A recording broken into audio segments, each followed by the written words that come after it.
Hey there, welcome back to the channel. Today I'll tell you about how to connect Shipstation to your Shopify store. Shipstation helps you keep track of all your orders and shipments. Use Shipstation to manage your fulfillment and logistics and stay on top of every shipment. So how you can connect it with your Shopify? For this, first go to shipstation.com and log into your account. If you don't have an account, just create a new one. After logging to your account, then you will you have to click setting icon from here.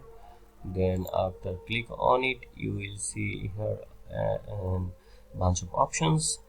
From import order, select store setup.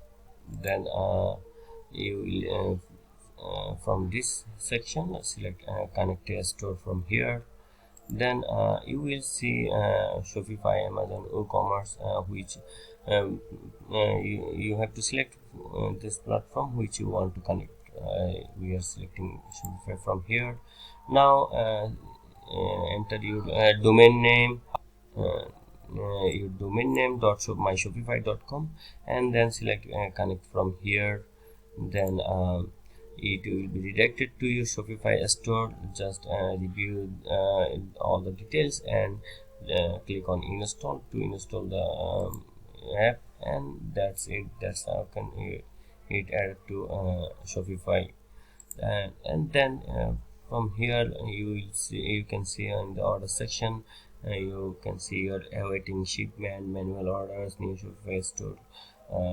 If you want to change anything here, just change it and then click save, and that's it. That's how you can you can connect Shipstation to Shopify. If you found this video helpful, don't forget to give a like.